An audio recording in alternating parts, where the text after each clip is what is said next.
call out Dr. Stephen Adudens from the Kenya Medical Association, which is one of our greatest partners in the infrastructure in ensuring. Yeah, we love showing off that tune. I love it.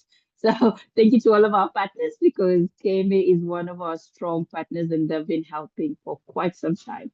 And as Dr. Adudens is preparing to come on, we're just looking at the link between athletes' well-being, universal health coverage, and national development. And that's very crucial. And we're trying to, during the whole discussion, we're trying to connect the dots before we went off for lunch. And I love the fact that Dr. Steve, you're coming in to also reconnect the dots that we try to reconnect. So over to you, Doc. Welcome. Karibu sana, and it's lovely to virtually meet you again.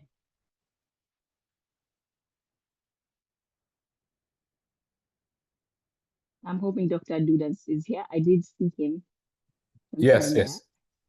Yeah, I'm Lovely. here. There you are. Okay, great. Yes. Why are you looking younger than the last time I met you? What's the secret? Is it the well-being? Well-being. And looking after yourself. Clearly, you're looking younger. I might have to send you a message later on. I think it's a secret. Over to you, Doc. Take it over. So I think health and wellness is very important, and especially so when it comes to sports. And when it comes to sports, the first trophy is your body. And therefore, treating your body like a trophy from the beginning then helps you understand that it's beyond a scoreboard. And for every athlete, it's important to note that talent is likely to open doors for you, but your body, your health, and your wellness will keep that door open.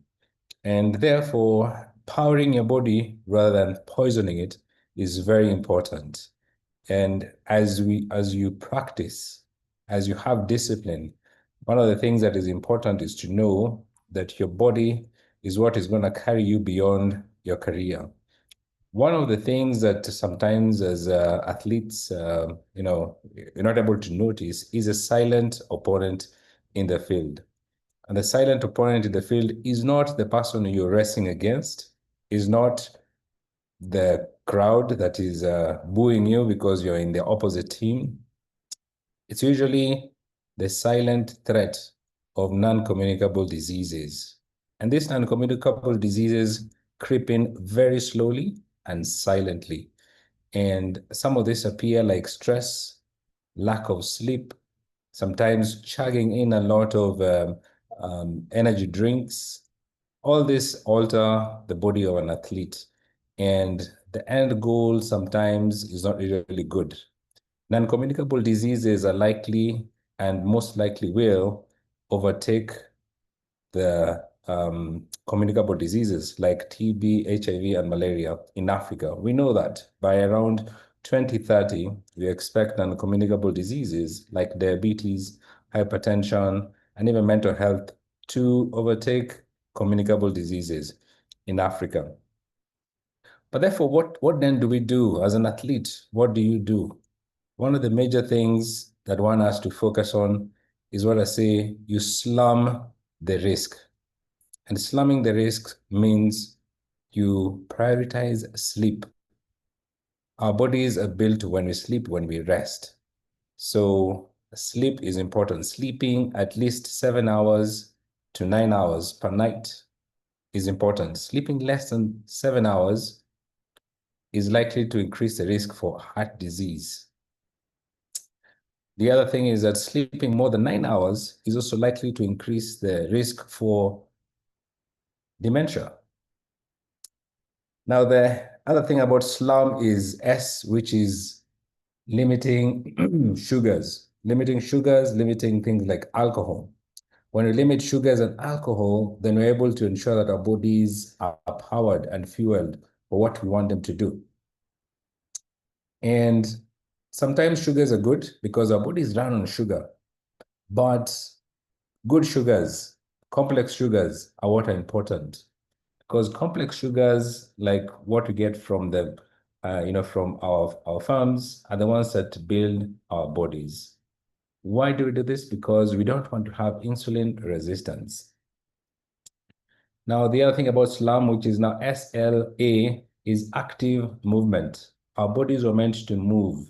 So even when you finish your career as an athlete, continue moving. Because when you continue to move, you maintain the tone of your muscles and you maintain the congruency of your joints. Last but not least is mindfulness. Mindfulness is getting to things that actually make your mind be free of stress. It can be just meditation. It can be going to church, at least you have spiritual connection, but something that ensures that your mind is at peace. Lastly is we need to build a legacy body. Your body is a legacy. Your career may last 10 to 15 years, but you need to build a body that is going to last 60 to 80 years. How do you do this? Train for longevity, fuel your body like a champion with good food, protect your mental fitness, not just physical fitness. You have to be mentally strong and build habits that will ensure that when you reach that age of 50 or 80 years old, your body is going to thank you and say, thank you for taking care of me. So as an athlete, the body that you have right now, take care of it so that it can take care of you later. Thank you. Thank you so much, Doctor. Certainly, sleep is important. And then I'm asking myself at the back of my mind that, how do you draw a line? Because sometimes you would sleep for like maybe 1 hour, then wake up and then go back to work and come back to sleep again. And sometimes it is just overwhelming. So it is also important to realize when you need to stop and take a break. And that sets a great start to our next conversation, which is a panel. I'm going to be inviting the amazing Valentine Kamau. I'm sure I had a pleasure of interacting with her, and she's going to be taking us through the Safe Harbor Sustainable System together with her panelists. I am not going to take the spotlight of introducing her. I may not do her justice, so I will just invite her to take over. The session is going to last 45 minutes. Please take note of the time and let's have an engaging session. Over to you, Valentine.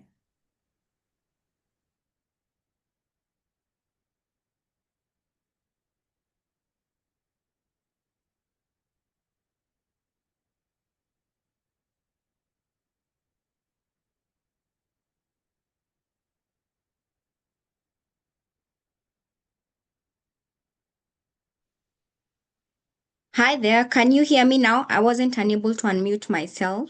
Yes, I can hear you perfectly. Please go ahead.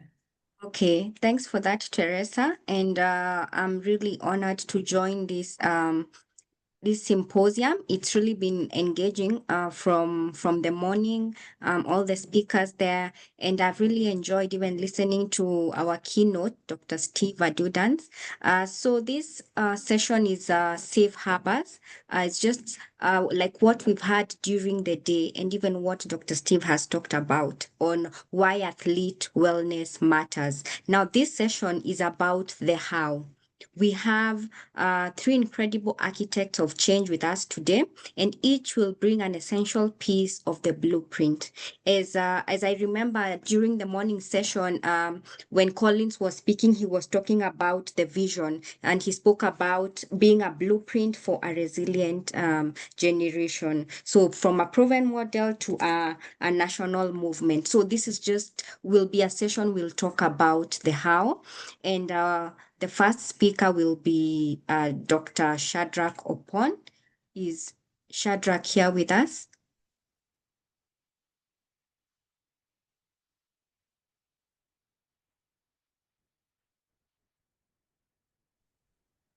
I can see he's on the chat.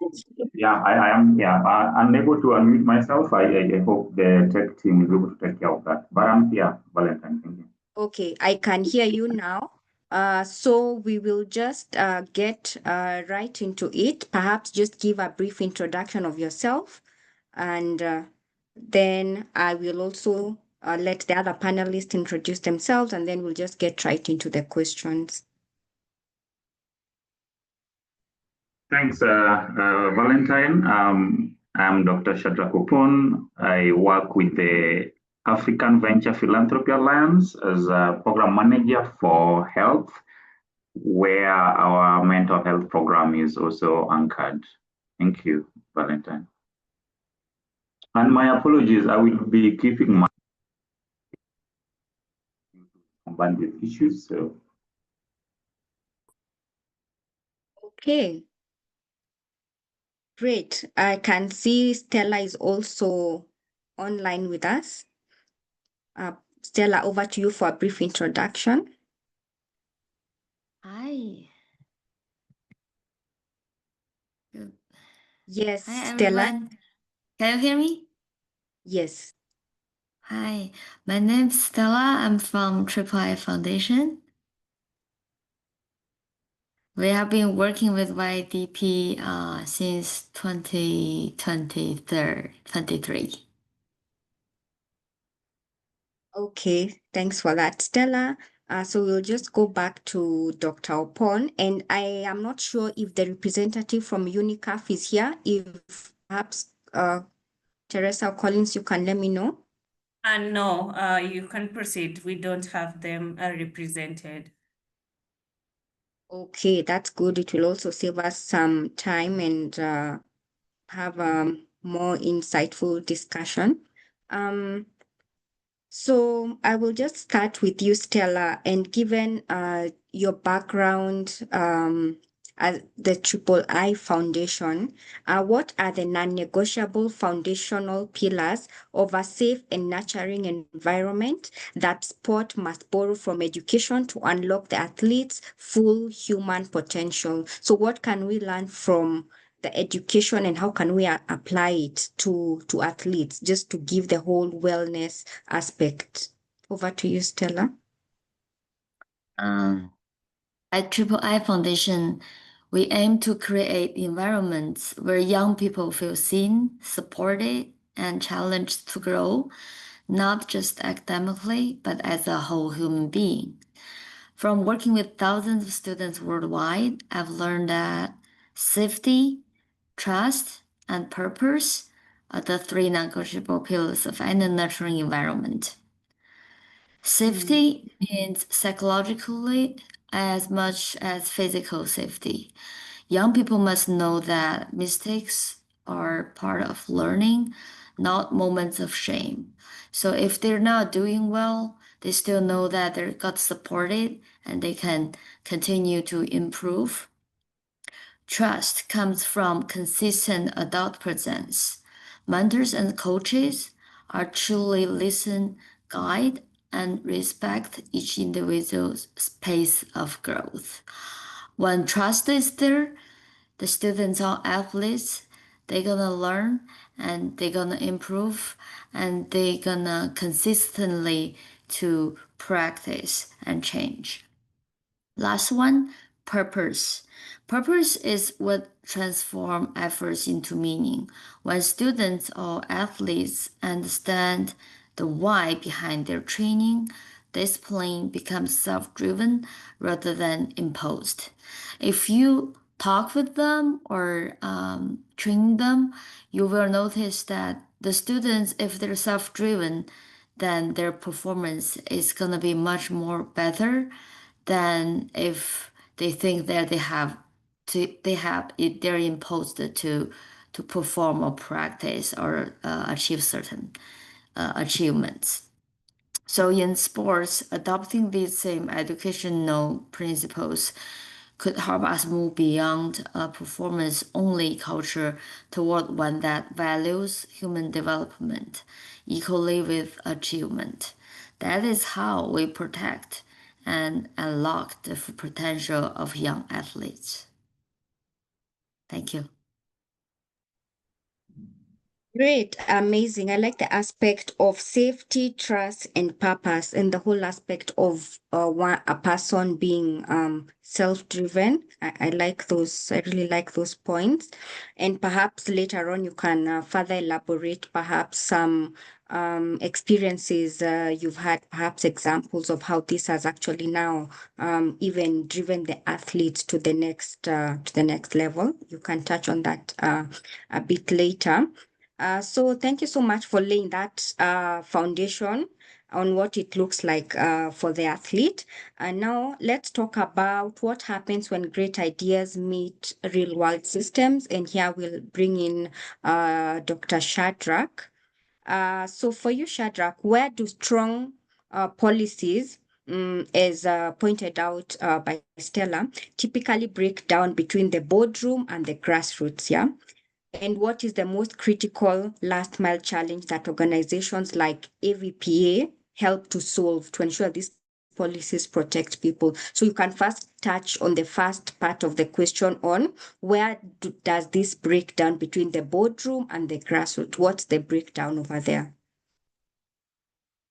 Thank you very much, Valentine, for that. And picking up from where Stella stopped, I mean, we've all seen it. A lot of brilliantly conceived policies that are even backed by data.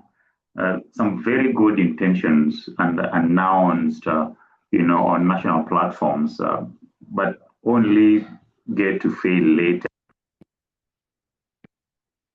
to the implementation. And this is the issue with having great policies on paper, but nothing really happens when it comes to implementation. And what we have seen with this is as simple as lack of meaningful involvement of the people. We see some campaigns around, public participation, budgets go into that, but to what extent is that meaningful? And when I say that, I'm looking at a situation where we have what we call the myth of the field of dreams, assuming that by curating a policy at a central level would still mean that there will be a successful implementation or execution in the ground where people are involved. So policies are often designed mostly in a vacuum by planners, ministry level, but we assume that execution will be seamless. So there's the aspect of overlooking the fact that the frontline implementers and the public need quite an inspiring reason or compelling reasons to actually change behavior. And we communicate the what, but without the why. And this is one of the reasons why we see these policies just in between. But the other point is failing to treat policy process as a system issue. What I mean by this is that we often tend to ignore the procedural and technical issues that come with execution. We address issues in isolation instead of having a holistic view while addressing policy issues. What happens is that we do not get to communicate this very well. We communicate the intentions instead of inspiring the action, why we need to do this. And most of the time, policies are communicated as a one-time announcement. An ongoing dialogue where people actively discuss the processes that the implementation is taking. And this is also the issue with the lack of stakeholder engagement. We do not focus mostly on the whys, but we focus on the what.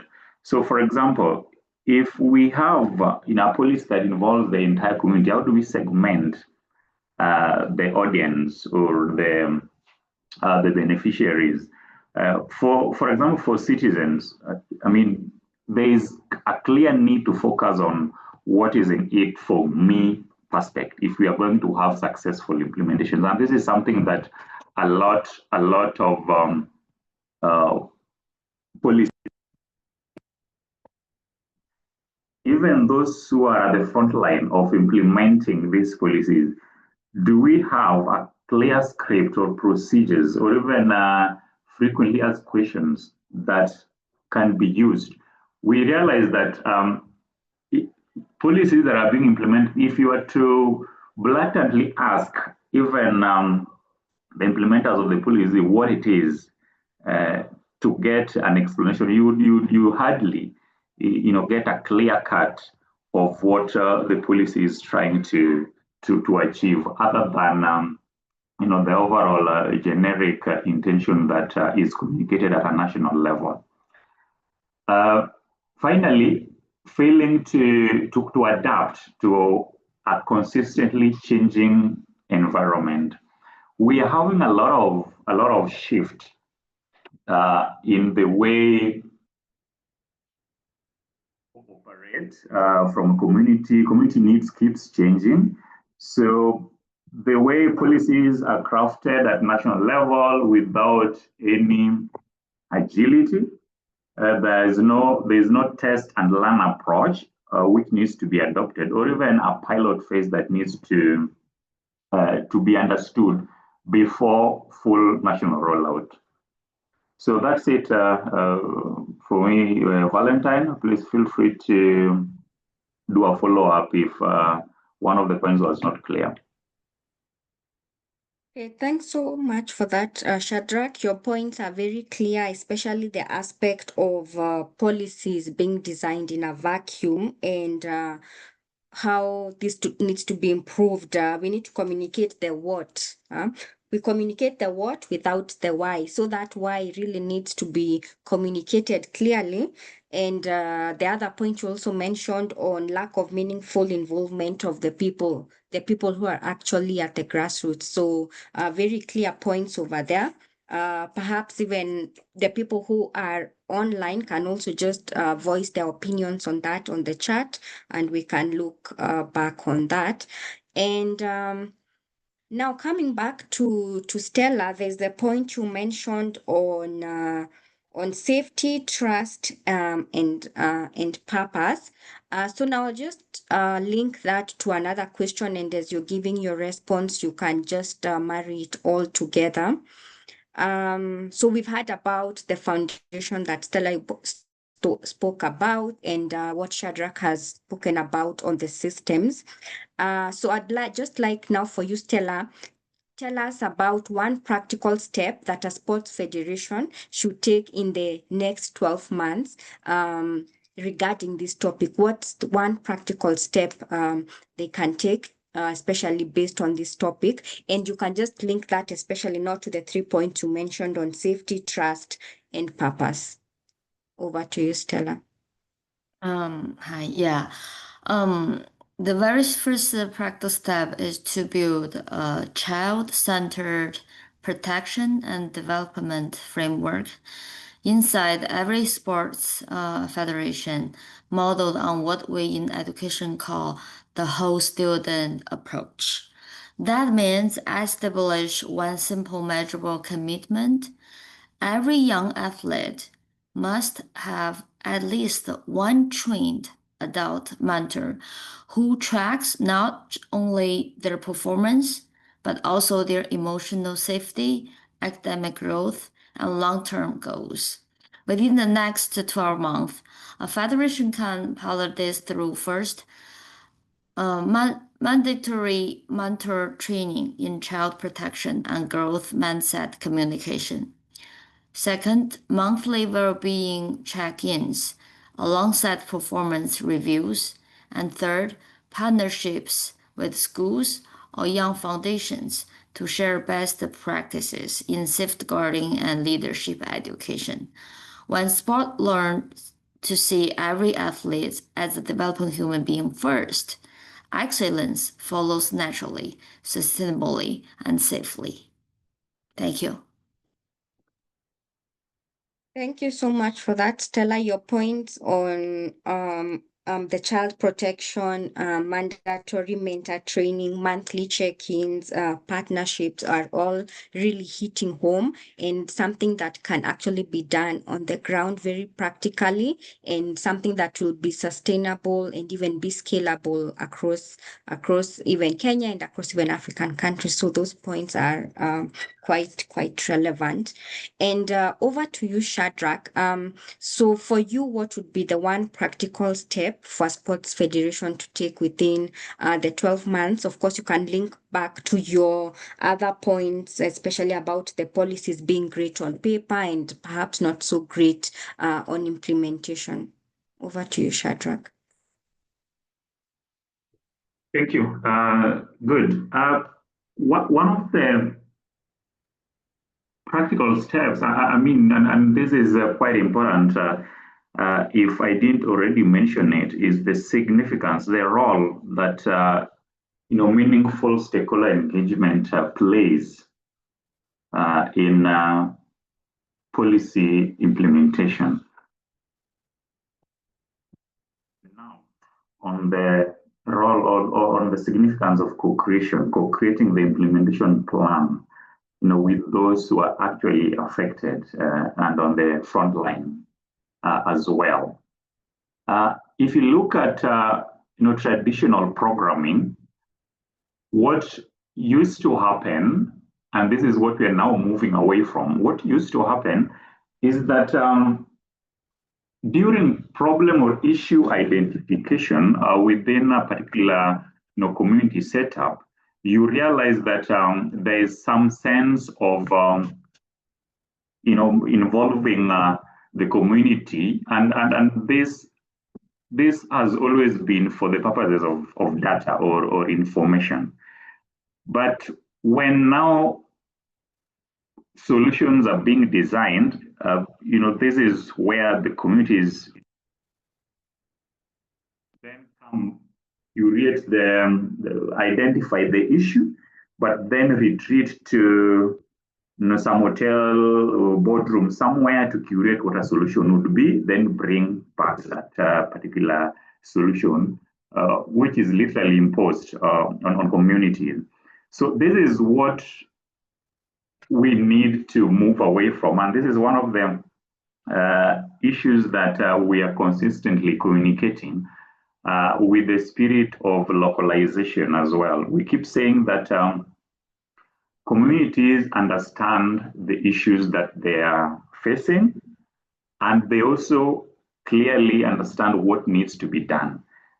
Just a little guidance would do, but that engagement is quite a practical step that needs to be communicated long enough.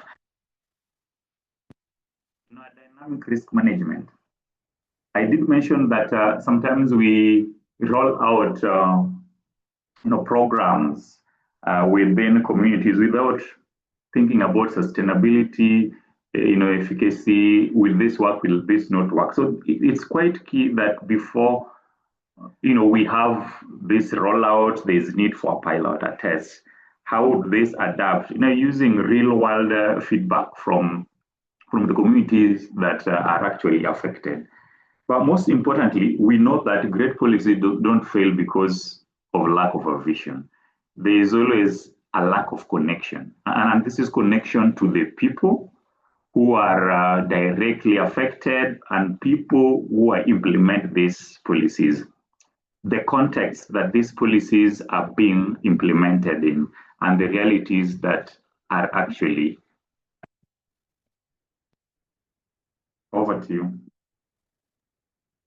Okay, thanks for that, Shadrach. Great policies don't fail because of vision.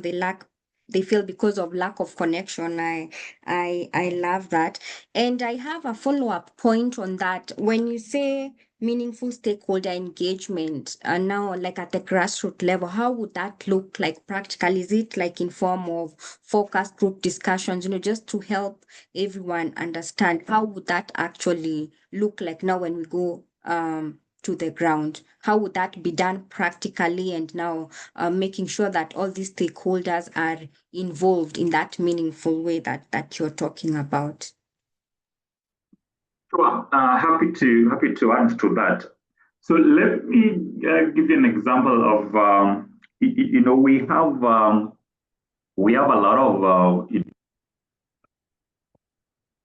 learning, for example, and I'm going to use our mental health program as an example to cite how this would work. So one of the issues that we've been tackling, AVPA recently launched a mental health fund in partnership with the Wellcome Trust, the Clinton Foundation, and the Kokoro Change, and McKinsey Health Institute. So one of the conversations that we've been having is, once we have the fund launched, we are in a resource mobilization mode. So, where now we are talking to different partners who are coming on board to put in, some money to support, mental health programs. I got asked a lot is what kind of mental health programs will this fund be giving money into? What will you be supporting? Now, when that question is posed to me, that the answer changes or differs from different settings. For example, Kenya is one of our focus countries. We're also working, in Nigeria as well. But the answer differs when in Kenya, for example, or in a particular community within Kenya. The reason is we are looking into what already works within a particular community, which would be different from what works in another community. So now, meaningful engagement in this particular context is going into the community and getting what mental health programs do they have on the ground? What are their perspectives around them? What works for them? So we do know that the mental health is quite a challenge, and sadly, still a new area. Not very many people, are already, supporting these programs. And one of the reasons we got is that if you look at traditional programming or granting, there is an issue with measuring the outcomes. Like how do you prove the impact? But this with mental health and mental wellness, I mean, how would you tell funder, donor, that I have changed from point A to point B in terms of mental wellness? It's an issue. But we want to understand from the communities themselves what is better for you? How would you define your own quality life within your community as a setting? Then now we work backwards. It's a form of result-based kind of issue that we want to employ here. So we get the real concerns and the real possible solutions from the communities themselves. That is what we document, that is what we work with. So when we get those solutions from the communities themselves, that is when we say that we have meaningfully involved them, because the solutions have come from them. What works for them is what we work with and support. Amazing. I like that. What works for the communities, taking into account their real concerns and the aspect of working backwards. So it's results based. You have the end in mind, and then you start, understanding what the community is actually looking for. And in this aspect, especially now for athletes, you can understand their needs and then be able to, even when the policies are being done, just be able to project based on their needs on what can be done. So thank you for that elaboration. And I am looking at the charts. I don't know if Teresa, there are any questions for the panelists before I just close and hand it over back to you. Are there any questions perhaps? We do have a question, how traditional knowledges like Ubuntu could help on indicators co-creating. So that could be a question that can be directed to either Shadrach or Stella. Indicators of Ubuntu helping in terms of co-creating or co-designing systems that will work well with what we have now.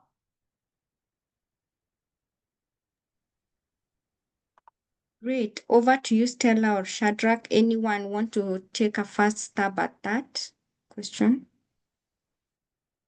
Yeah, sure. That's fine. When we look at what Ubuntu is from its literal meaning, is that I am because we are, because I am, we doing this, we exist because we don't exist in a vacuum. We are better together. We exist because we are together. So in the spirit of co-creation, when we're looking at at how this could actually advance the co-creation agenda, I did mention earlier that the way we've had communications done around policies is the manner in which they're communicated, broadcasting the what but not the why in a way that resonates with people. So how about we start communicating more of what is in it for the people, the why that resonates with the specific needs of the people, then we move upwards. We have to start from somewhere. As a continent, we are a continent, but then we are also a country first. We are a country first, but we also a county first. We are a county, but we also a community or a town first. And it goes all the way to a household.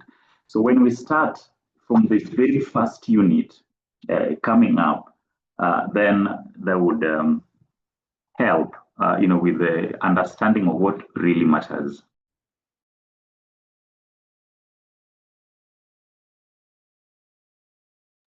Okay, thanks for that, Shadrach, and really expounding on the Ubuntu aspect.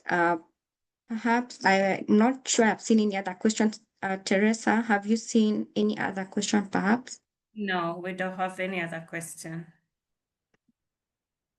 Okay, great. Perhaps if we have a section if I believe we have some time remaining, if there's a Q&A section or anyone with a question, perhaps you can raise your hand and you can voice your comment or question. But even as we wait for that, I will just wrap up with, just like a summary of what has been discussed. So we had a very insightful keynote from Dr. Steve Adudans, and what the main message he made was to the slum. There's a slum aspect he mentioned on, the S was for sleep. We should all prioritize sleep, and especially now in this aspect of sports wellness, 7 to 9 hours, limit sugars and alcohol, active movement, mindfulness. So it's about building a legacy for your body so that it can take care of you in your later years. And then later we had from Stella about the strong foundations, where she touched on safety, trust, and purpose, and being self-driven. And then we've also had from Shadrach on the practical systems.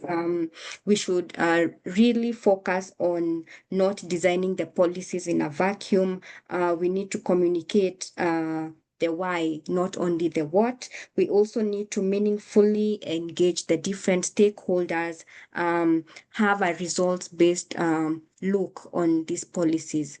And so thank you so much, everyone, for joining. Thank you so much, Stella and Shadrach, for giving those very meaningful insights on strong foundations and practical systems for the sports wellness. And I have really enjoyed moderating this on how to create safe harbors for every athlete. And I will just hand it over back to Teresa and Lizzie. And thank you so much. Thank you so much, Miss Valentine. That was truly an amazing session. And yes, I certainly resonate with a lot that has been said. Shadrach, before we went for lunch, and Shadrach now, they both have emphasized on the disconnect between stakeholders and the community, which is an aspect that we have to really rethink. And it's not just in terms of sports, it is also wellness. So when you combine the two, you notice the huge gap that is. So if we can also figure out how to work with the small community-based organizations and even individual youth-led programs, that you see someone, a 12-year-old, a 13-year-old, a teen can have a project, an idea, but they don't know how to go about it. Certainly, if we offer support system, we are able to leverage the network and tap into the various focus groups to make sure that we are keeping up and supporting each other. And of course, with what Stella said, it is great to build support system that resonate with what we want to see. And it's also not about what we want to see, it is about what the people, the community want, or what is going to work for them. So I'm giving my co-host a break. So I am just going to introduce the next session. She'll pick up from there. So the next session, we're gonna get a keynote address from Dr. Mina. I am not going to pronounce your second name. Please, I apologize because I feel like I'm gonna say it wrong. So I don't want that to happen. And for those that are joining us, we appreciate the time that you've taken to join us today for the Sports Wellness Summit. We hope that at the end of the day, there's something that you're picking. We are going to sit back, talk more, plan more, and be able to come up with solutions that we can actually implement and not just talk, and that is it. So Dr. Mina, if you're ready, over to you.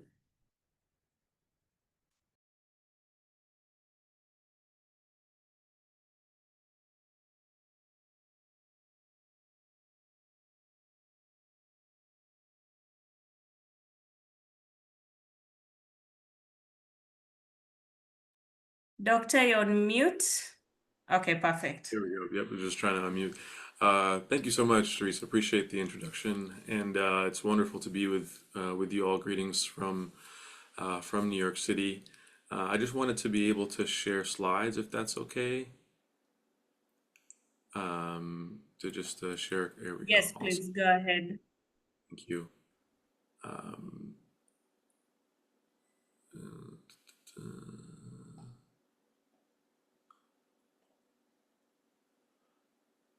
okay, wonderful.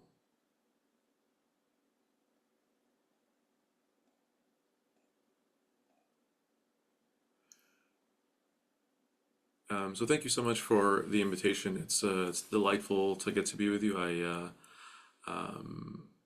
I'm really honored to get to chat with you today, and I love this this initiative. I've been to a few countries in Africa. I was in Nairobi actually a few years ago, and Nigeria fairly recently. So our discussion for these few minutes here are around this unseen opponent, how we can understand neurodiversity in young athletes. And my background, I'm the Chief Wellbeing Officer for an organization called Athletes for Hope, where we've been around for 20 years, and we work with athletes around the United States and Australia as well. And I oversee our mental health programming. I'm a psychiatrist by training, and I'm a professor at Columbia University. So what we'll talk about here is understanding a bit about how neurodiversity shows up in athletes and recognizing the brain function there and cognitive styles, and really looking at these differences as intrinsic differences, not looking at them as anything else. So how do we sort of support the performance and well-being without pathologizing, differences all the time, getting a better understanding there.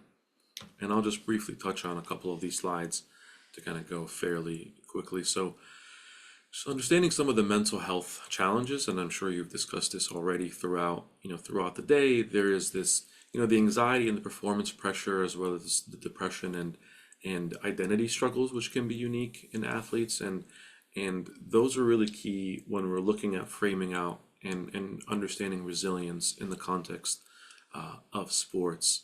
And I know you mentioned, there were discussions around sleep-related disorders and stress-related disorders as well. So we're going to look at some practical steps too. To the comment earlier, I think that was really important around how do you measure the impact of some of these things? What are some reliable scales that we can use to make sure that we're making the kind of impact that we want to be making?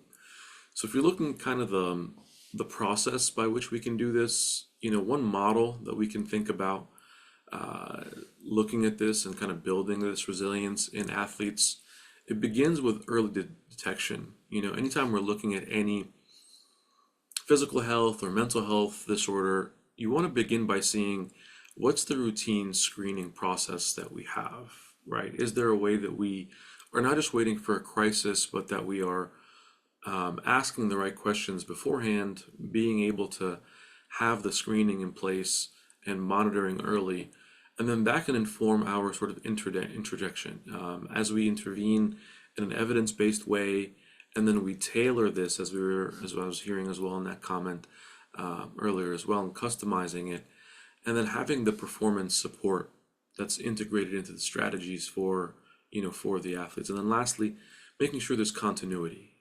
Seeing that this is a continuum, that we want to have with an athlete there in order to really build resilience effectively. So as we're looking at a framework for what resilience can really look like in an athlete, you want to look at a couple different dimensions for us to be able to have this sort of holistic approach, understanding the neurological, the social, psychological, sort of the full spectrum that can impact a person's coping skills, that can impact a person's ability to deal with stress, all come into play, right? So that's why the screening and detection is really important. From the psychological elements, understanding how does a person currently develop their own coping skills? What are the ways that they have their stress appraisal on the bottom left here? What's the way that they have their own mindset shifts? Then going to the social support and structure. What is the team environment, right? What does the coaching environment look like? And all of that comes into play when you're creating a culture around the team. Then there's the neurobiological, right? From the element of the brain-body process, making sure that we take that into account there as well. Then looking at the adaptive coping skills is really key. And then lastly, being proactive about this and the way we embed this. The analogy that we've often given in sports in the US is that we've been very proactive around preventing physical injury, making sure that we have a good understanding of someone's course of recovery. But oftentimes in mental health, it may not be the case. We're not as proactive. We're really oftentimes waiting for the crisis to strike, and then we're beginning to act, which is not the best way for us to approach that. So as we're looking at these neurobiological roots of resilience, these are the couple of things that we're looking at here. The stress response system itself, understanding that, how we regulate. I was doing a talk with one sports team in New York yesterday, and we were discussing understanding how you regulate your own physiological response as an athlete is really important, is really key. Looking also at our emotional regulation is a really key place to go. Monitoring our own mood responses, right? One way that we can kind of look at this for athletes is there a change from our emotional norms? Do I become a little bit more short-tempered with my teammates? Have I become a bit more responsive emotionally? I'm becoming more angry, more upset, more irritable. Monitoring that emotional regulation. And then the executive control in terms of the goal-directed behavior and coping under pressure. Sometimes this can look like in different sports, penalties or fouls or mistakes that are relating more to my decision making or executive functioning. That's when I can see that kind of playing out. So there's some ways that we want to sort of see these roots of resilience in young athletes. And I wanted to also look for a moment about, it's not just an individual athlete response, but really thinking about systemic barriers to athlete mental health and creating good resilience. The big piece here, and I think this is globally, the stigma that exists of, if we're saying to a team and a youth, a youth mental health focus, and saying we want to make sure that youth are not being injured, we want to make sure that youth are not getting sick physically, that's received well. But still the stigma around making sure that, young people in sports are emotionally well and that their mental health is taken care of, that can sometimes be, still stigmatized.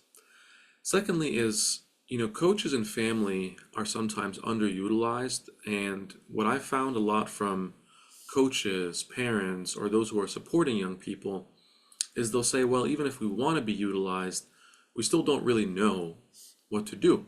The training and the preparation, if you're a coach or if you're someone that works with young people, you're familiar with the game, you're familiar with how to teach young people the sport. We've had a couple of places around the United States now that have mandated training for coaches around suicide prevention, around picking up key elements. And we're developing another training here in the States with our psychiatric institute, something called Notice, Talk, Act, to be able to notice when something is not going well, have the conversation, and then be able to act accordingly. So another limitation sometimes is access for mental health care. Sometimes if we get to a place of noticing what's going on and then having a conversation, but then we're still having limited access to finding a clinician, being able to bring someone in to mental health care. And the cultural components are very important to sort of assess here also. And then looking at organizational gaps. That's why from a systemic level, sports, mental health, we always think about this as a team sport in a sense, right? Whenever you're looking at, a sport like football or soccer, and you're saying there's not any individual that's going to help you win the game, mental health for young people is the same way, and developing good resilience tools for young people is the same as well, that it takes a team sport. And then going back always to making sure that we're using evidence-based approaches. And this is why when we're using these approaches, it can help us measure them more effectively as well. And I'll talk about tools in a moment as we begin to wrap up. Looking at motivational interviewing, there are some tools in motivational interviewing as a technique that can really be adapted and can be used by a coach or a parent. They don't necessarily have to have a lot of mental health training to be able to use that. Mindfulness is another technique that we can sort of put those elements in place to a coach or a parent that can really help them use those tools as well, along with cognitive behavioral therapy. And then being able to measure the outcomes like stress reduction, emotional regulation.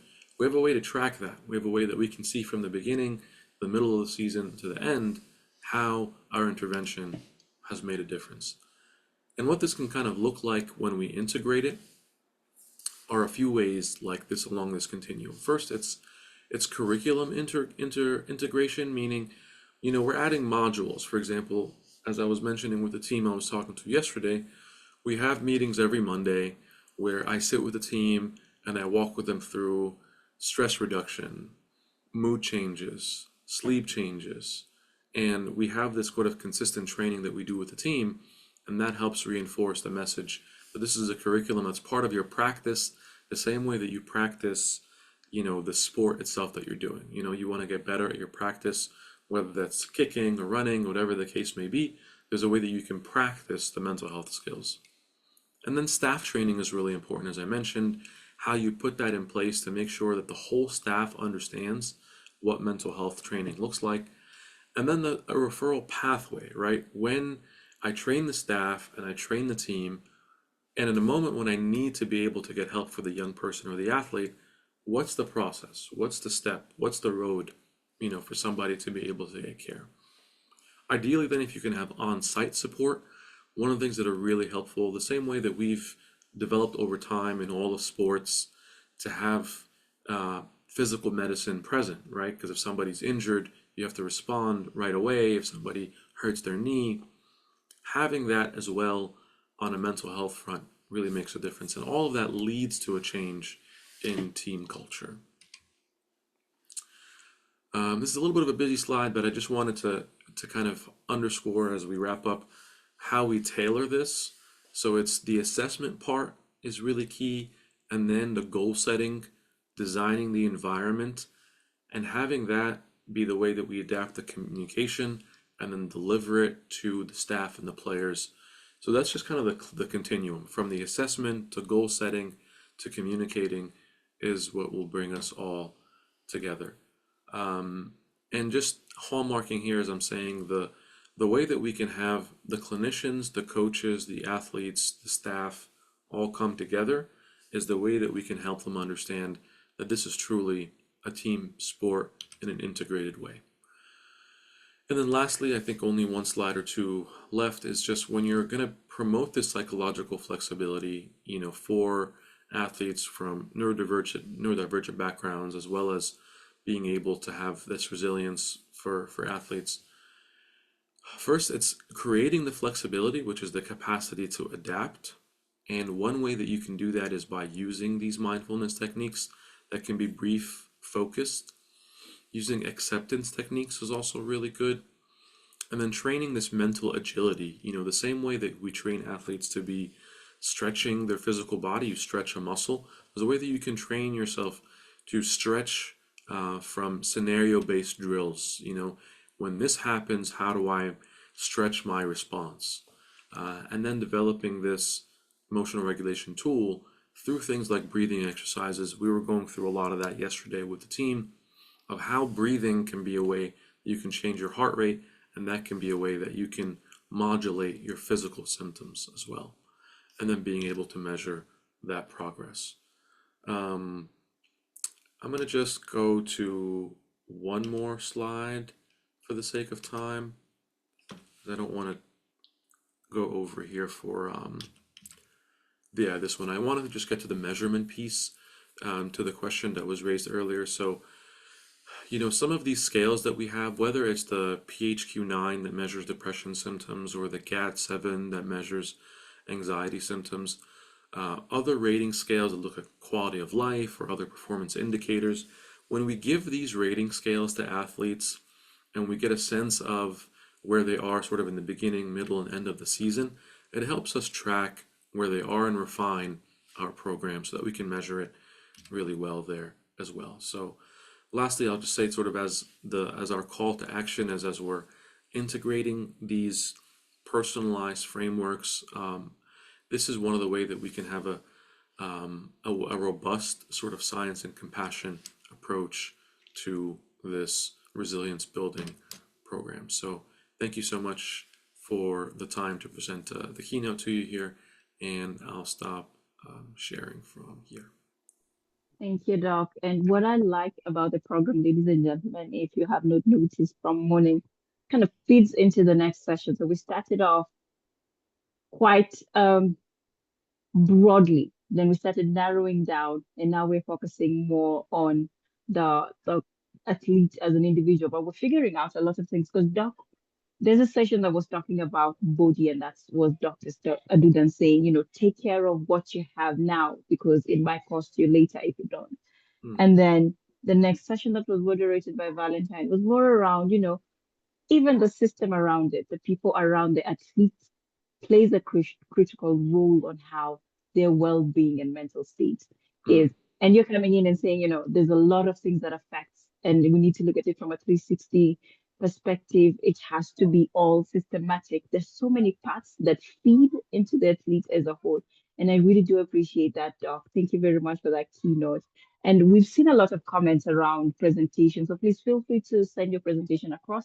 I know a lot of people are already starting to ask if they can get their hands on that. Because of time, I will note, because I have so many questions, I might have to dig, because I was doing a little bit of digging on the side, and I saw you also have done a couple of things around media also. So kudos to that. I might have to ping you later on. But ladies and gentlemen, it's been quite a road story. We started off early in the morning. I remember Mary coming in from the UK, and we had another presenter from the UK saying how crazy cold it is there and how super early it is. But we're still strong, and we're going on as we discuss the next and the final session. So this is a fast chat, sort of a setup where Nassim, you really do owe me big time. I was digging into your background and I gave a beautiful opening speech with your bio on it, but I cannot remember half of what I say. But there's a quote that you posted on X, which I really like and resonates well. And I think this was during your TV 47 digital. Um, and you said regaining your spark after grief and loss takes time. Be self-aware and gentle with yourself and acknowledge your feelings. The journey won't be easy, but it's possible and bearable.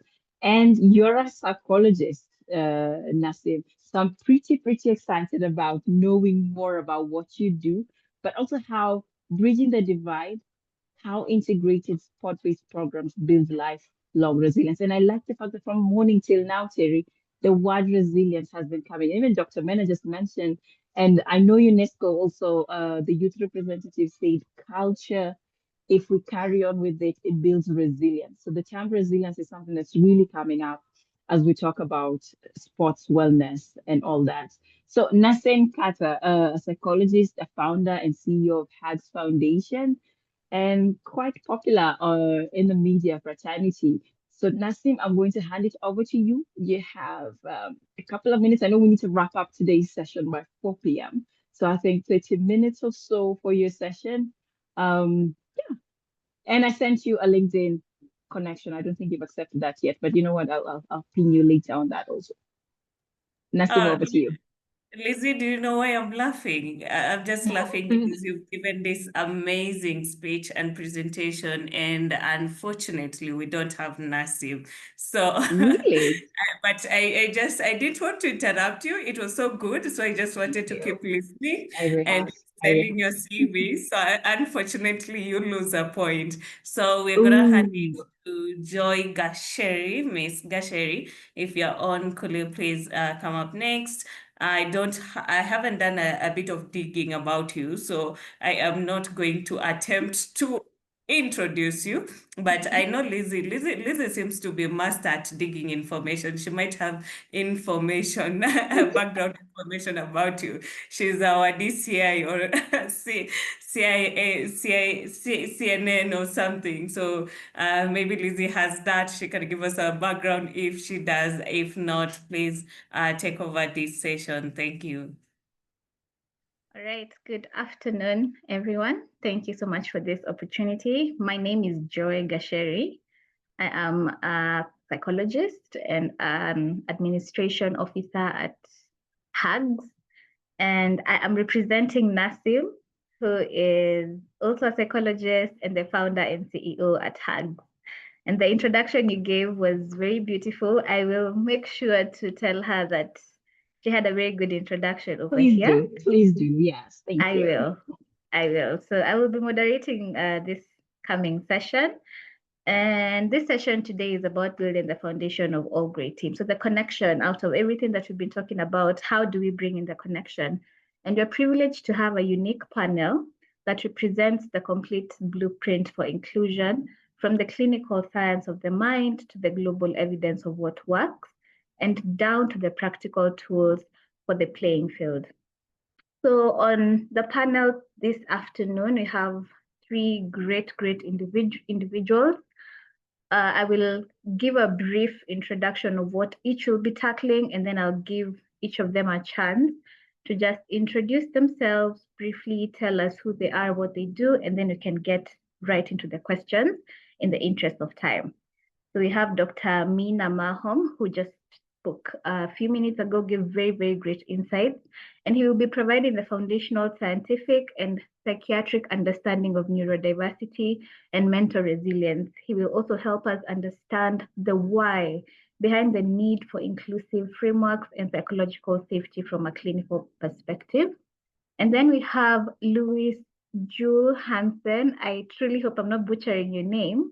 And Luis will provide the high-level evidence and systemic framework. drawing on the Bridging the Divine Compendium and the Arsenal Foundation evaluation. And she will also demonstrate what successful large-scale integrated programs look like. And then finally, we have the nesting play representative. I hope that this person is around. They will help us understand the essential of the how. So they'll translate the big ideas into simple, tangible, and proven tools that any coach, parent, and teacher can use immediately to help us model the athletes in this space. So I welcome Dr. Mina to introduce himself, and then Luis will follow, and finally the nesting play representative. Wonderful. Thank you so much. I'll just briefly say hello since we were just chatting. And so I'm a sports psychiatrist in New York. Work with Athletes for Hope and Colombia, and we've worked with professional athletes, Olympic athletes, and young people for many years, and kind of seeing the importance of having a broad perspective from a clinical lens as to what each athlete is coming into the game with, and incorporating that into the system is something really key. So thank you for allowing me to be on the panel. I'm excited to chat. Thank you for that. Luis, if you could say hello. Hello, and thank you so much for having me here today. My name is Louise Juhl Hansen, almost correct. And I'm the Advocacy and Communications Advisor at the MHPSS Collaborative, which is hosted by Save the Children Denmark in Copenhagen. So we're a global hub for research, advocacy, innovation, and youth engagement and participation for MHPSS for children, youth, and families. So thank you so much for having me. Thank you. And then we have the nesting play representative. Yes, I'm here. So good afternoon. I am Esther Warshani. I am the founder and CEO of Nesting Play. And Nesting Play is a social enterprise from Budapest.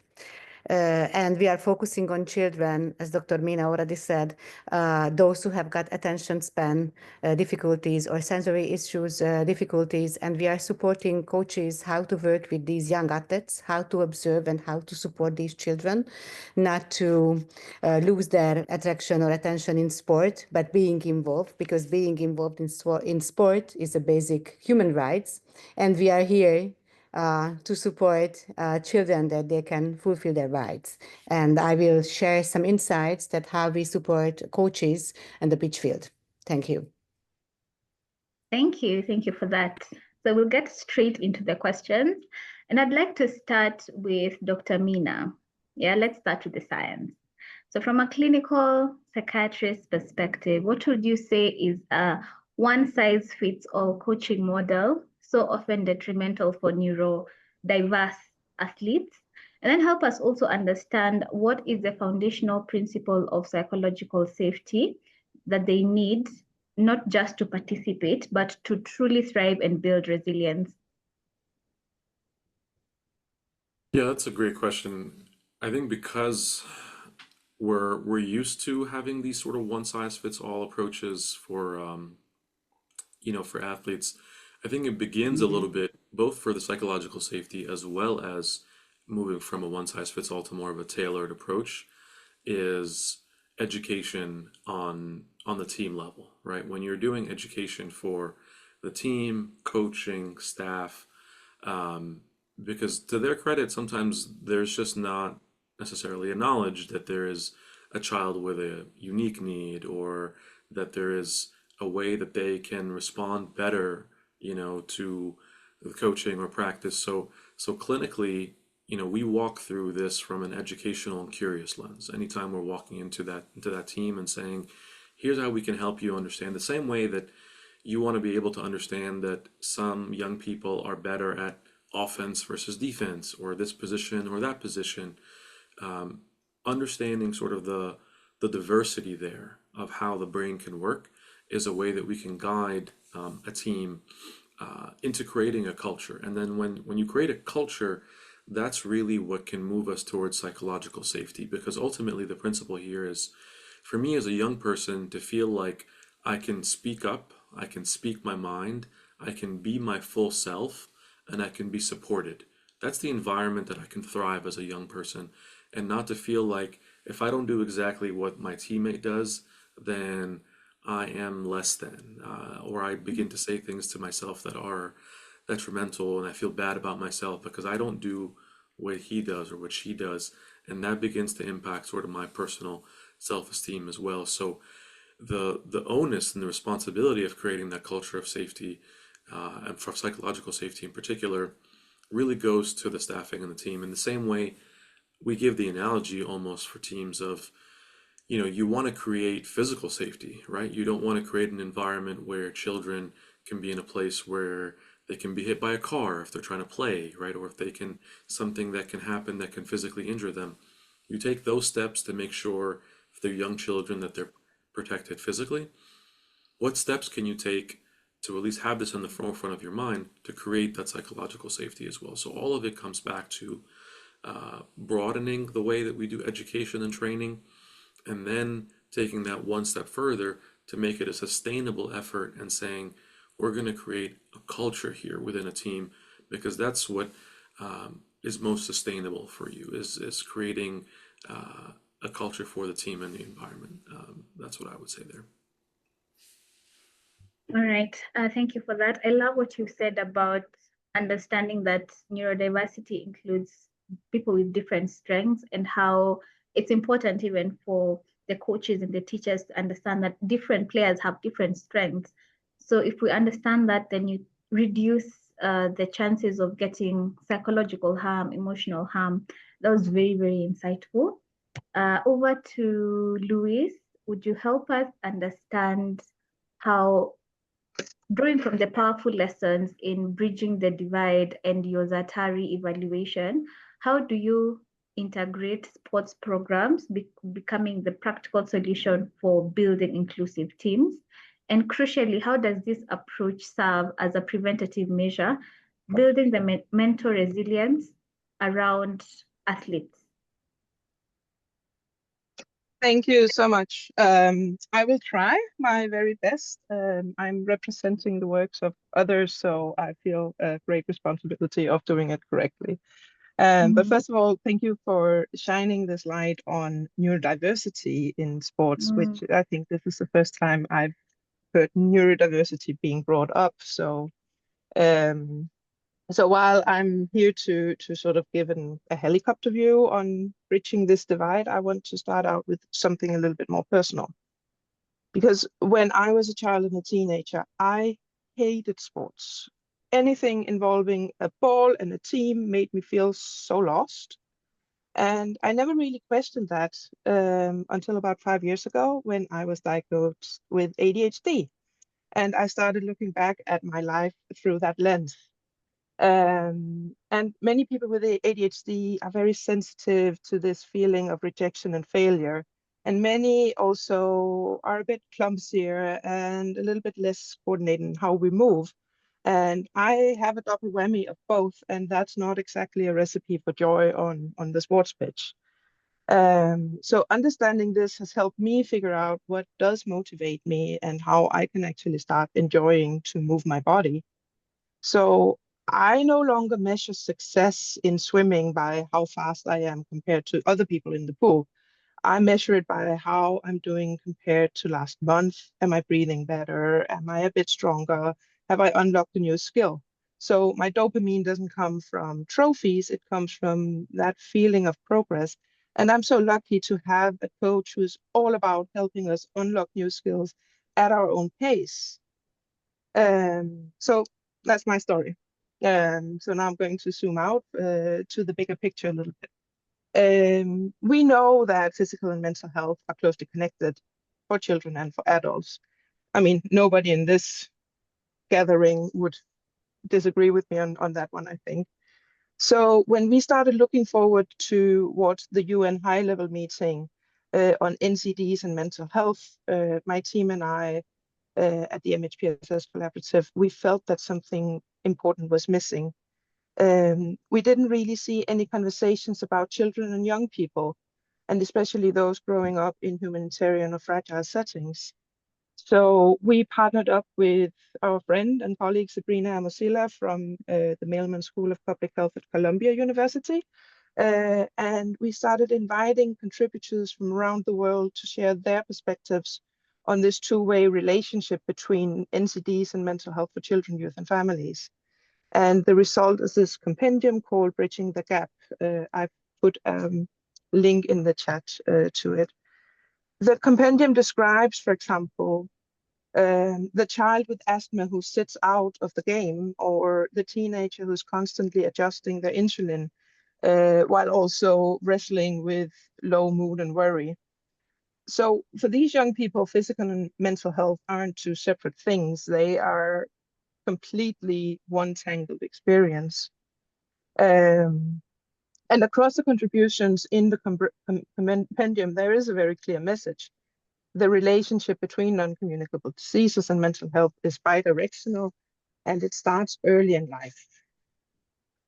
Children and young people living with chronic conditions are at higher risk of depression and anxiety, and pain, fatigue, social isolation, and financial stress all chip away at their well-being.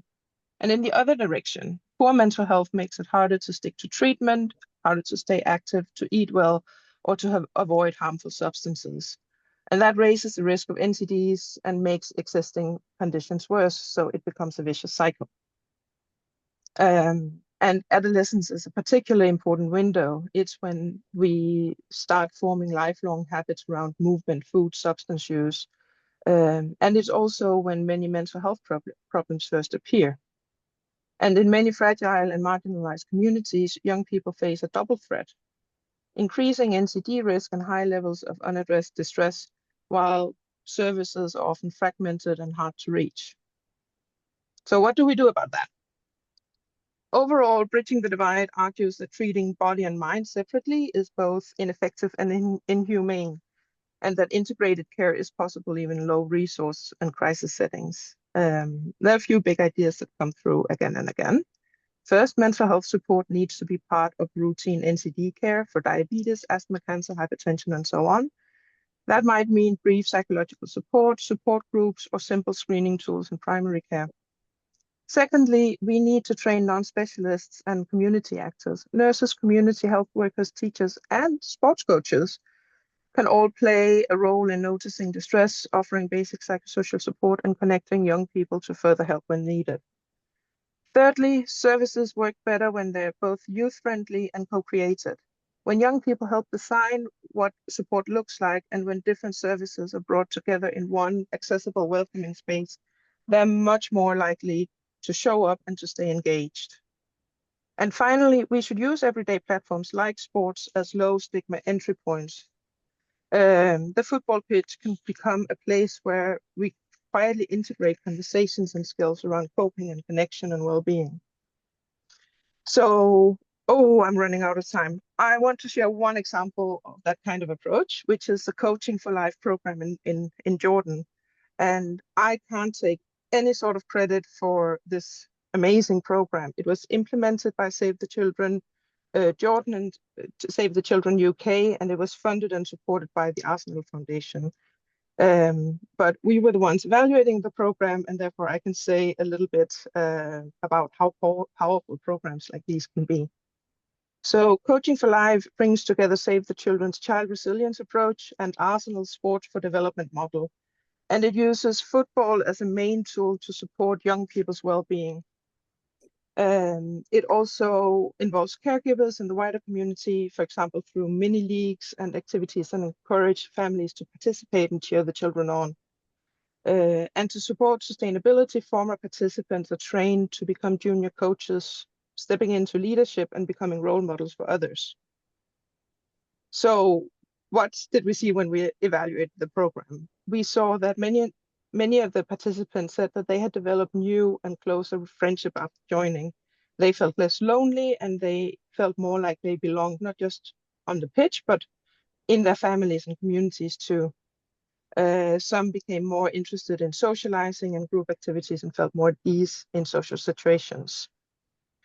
We also saw changes in social behavior and teamwork. So children talked about learning to cooperate, to trust each other, and to recognize that every team member matters. And the coaches noticed that planning as a group and talking through wins and losses helped with team building and problem solving. And we saw important gender outcomes, and I think this is really important. The program helped challenge traditional ideas about what girls and boys can and cannot do. Girls started asserting their rights more within their families. Participants talked about sharing responsibilities more equally at home, understanding the importance of staying in school, and recognizing the harms of early marriage. And some young people even shared personal stories of going back to school after dropping out or delaying early marriage. So for me, programs like Coaching for Life really show what's possible when we stop separating physical and mental health, and when we take seriously the potential of sport as a protective healing space. So I'm wrapping up now. Let's stop focusing on mental and physical health as two separate things. Let's treat it as one connected agenda. And for those of us working in sports and psychosocial well-being, that means seeing every training session, not only as a chance to build fitness or skills, but as an opportunity to support young people's minds, their relationship, and their sense of possibility, especially for those who, like my younger self, might not feel that sports were made for them. Thank you very much. Thank you for those very brilliant insights. I really loved how you explained the point on the importance of training non-specialists, because it's important for them to also understand mental health and how it affects the athletes, because sometimes we tend to rely on the ones who are coaching and the ones who are dealing with them from a high level and forget the ones who spend normal day-to-day things with them. And it's important really to train them. And the work you're doing in the program of Coaching for Life, getting to empower the young athletes through managing their mental health, giving them skills, and seeing the results is quite encouraging. And it helps this whole initiative that we have of improving mental health among athletes. So thank you so much for those wonderful insights. I'll move over to the third question, focused on the Nesting Play organization. So Nesting Play has developed a practical methodology even for football here in Kenya, designed for coaches without special training. Could you bring this all to life for us? Would you help us understand what that is all about? And then would you also walk us through one of your Nesting Play techniques that a coach in your audience could use tomorrow to build a real meaningful connection with a child who is struggling with attention, sensory challenges, or stress? Yes, thank you. So just very briefly, I also have a personal story, of course. My second son was born with different challenges, and for him, unfortunately, football was not a success story because coaches were not able to involve him into the training because he has got attention span. He didn't capture every meaning of the word, so he lost his focus immediately. And however, I am aware that my child is struggling with attention span and sensory processing, I was not able to so to say, work with the coaches, how to support him in the pitch field. And I just realized that, I mean, young athletes, and we are working with children from 6 to 13, they are not able to express themselves, that why the struggling behavior, why the challenging behavior in the pitch field, what is bothering him, what is the issue. And our experience at Nesting Play, that most of the time parents are not aware that something is difficult for that given child, and they have a hope that sport will change the mentality, the disturbing behavior of that given child, because they are absolutely not aware that something bigger, something else is behind the scene. So that's why we started to focusing on coaching, that how we can support these children to be heard, to be seen, and to be understood on the pitch field, and how they can support. So the most important thing is, and I am not the first one who is telling here, it's also Dr. Mina mentioned it, that we need to observe. We need to understand, we need to connect the dots that if a child is behaving this and that, what is the reason of it? It's the reason because he has got anxiety. It is the reason because he lost his focus. The reason that he's behaving this and that, that he doesn't understand what he has to do, or is there other reason? Because actually, and I'm highlighting the behavior issue because this is what we adults or coaches can see. The one who is always lying on the pitch field crying that, oh, it hurts so much, or the one who is hitting the ball so hard that it's gives pain for the other teammates. So these are the troubling signs that a coach can easily see. But instead of saying that he is the naughty one, he is the troublemakers, we need to understand, because obviously, I mean, behavior is just the bottom. It's just the top of the iceberg, and this is how these children try to send us a signal that please help me because I can't be included into the team. I need help. I need support. So our methodology has got 3 pillars. The one is the most important is observing. We are giving them we have a 40 list of methodology that how they can observe what is the issue with that child. Just a few examples. For example, doesn't pay attention during task explanation, looks around, or knows the rules but still breaks them. For example, kicks the ball hard almost compulsively, or has difficult waiting their turn, misbehaves while waiting, or freezes or wanders even during simple tasks, or fidgets, twists shirts or fingers, grabs self, or shows poor coordination, or copies others, avoids demonstrating tasks. So these are we have more. I'm not going to tell all the 40 observation what we built, but we have this kind of observation, which is, it's very nice to see that when we are in a training session, when we are explaining that what they can observe, it's easily ring the bell. Oh yeah, I know these children.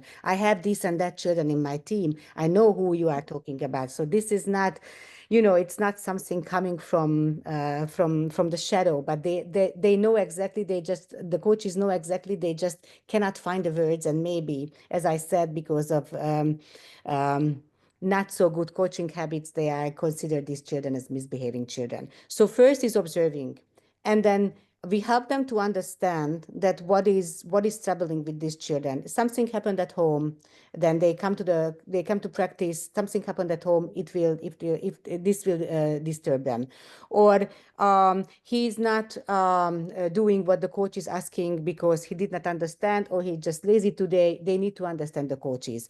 And then the third pillar is that how can we support these children? And in our philosophy, we are providing techniques for coaches, which is not an individual support, but we are saying that you need to put on your special glasses, you need to see these children, and you need to provide support, which is good for that particular child, but it's also good for everybody. For example, if there is a child who doesn't understand or has weak attention span, then like one practice that bring the child at the first place of the line, and he will be the one with whom you show the practice. Because with this child will easily capture that what is the next exercise he has to do. And it's also good for everybody because, they can visualize what is happening on the pitch field. Or for example, if a child is always talking and not listening to what the coaches are saying because they are coaching because they don't understand what the coaches are saying, just grab his shoulder, which gives a signal to the child that now you have to listen because I want to tell something important.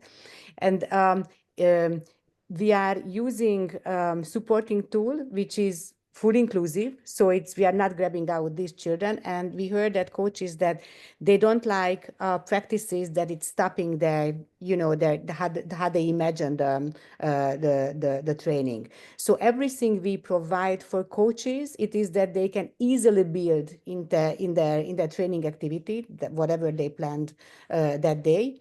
We only request that put your special glasses and design your training that I know who are those children who need additional support, and I know how am I going to support with that children because I know where do I want to to reach with that child. For example, we were working with a very talented boy who was very impulsive, and coaches wanted to drop this guy because they were not able to handle. And we just supported that. Give this guy a shorter period of attention. He needs a squeeze exercise that it's keeping his focus a lot, but more smaller steps.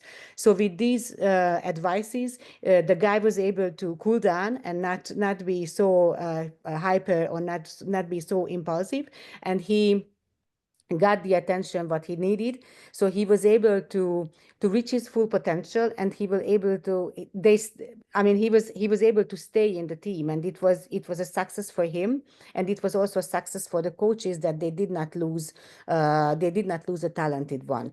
But what we are doing is not just focusing on the talent those children who have got talent, but every child who needs some additional support, because as Louis said, sport is very much important for so many reasons, not just for physical but also for mental health, and that's where but without the special focus, without the special help, these children are just staying out. As a parent, I am moving my child from the club if I feel that the coaches don't understand my kid, and they don't give the special or additional support what he or she needed.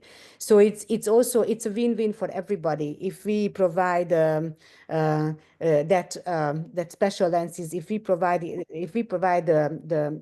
just the needed support what this child is required. And also the other say what it is important, and we are always saying the coaches that this is the fundamental years when we can support children to build their coping strategies, because attention span is not going away, it stays with them, or sensory processing, that stays with them. This is how they are growing with, they will be grow up as an adult.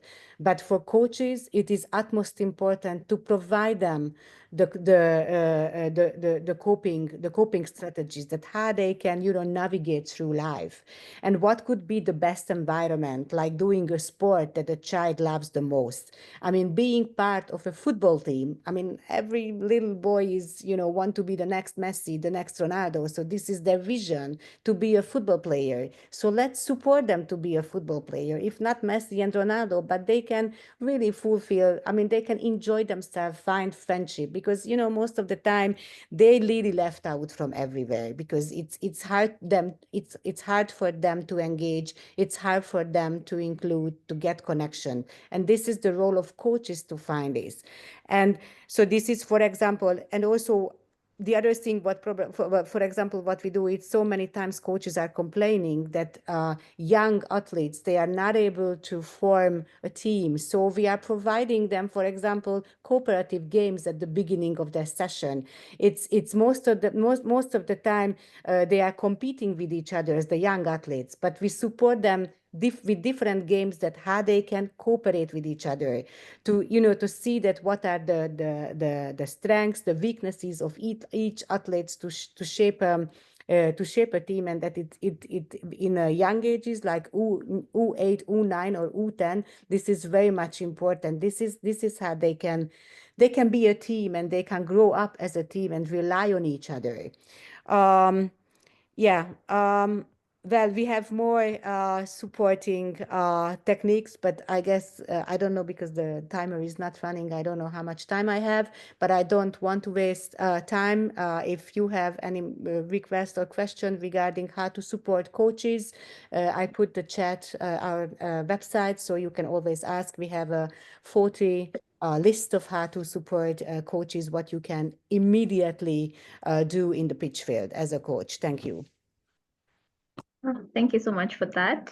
I've picked two things from what you've talked about, and one is learning how to observe children just to understand who they are, so that you can be able to tailor-make solutions that are well suited for them.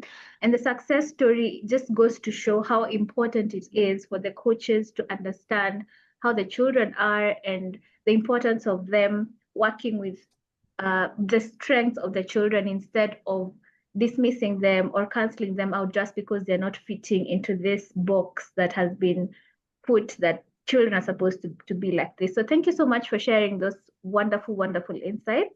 We'll go to the last question, which will be directed to all of you, and you can answer it as you're giving your final remark. So let's create a final unified vision from all the three aspects that we've looked at, from the clinical principles to the systemic frameworks and to the practical tools, how they all work together in a perfect ecosystem of support. What is the one commitment that each level needs to make to the others to ensure that no child is left behind? We will start with you, Dr. Mahom. I would say the one commitment, I mean, if I had to choose between, as we were talking, I think a lot about observation and screening, and there were some questions, Jen, around screening tools. I would say the one beginning piece, because that will inform a lot of the question, will be the commitment to screening, or to be able to have the questions asked. And I'll share in the chat there a couple of tools that can be used as far as like assessments when you're looking at, you know, basic questions that you can ask a child, and ways that you can kind of get a better understanding. Because I think even if you don't build out the whole system, even if you don't know the whole pathway, even if you don't know all of the answers, at least being committed to asking the question will keep you in a curious place. If you're anywhere from a team to organization to, you know, any set of folks, if you have one step saying I'm committed to asking the questions in an evidence-based way, not just committing to asking the questions the way I want them, but to be able to use a set of tools that have been validated, have been sort of used around the world, to get an understanding of what people's unique needs are. I think that's a very meaningful commitment that somebody can make.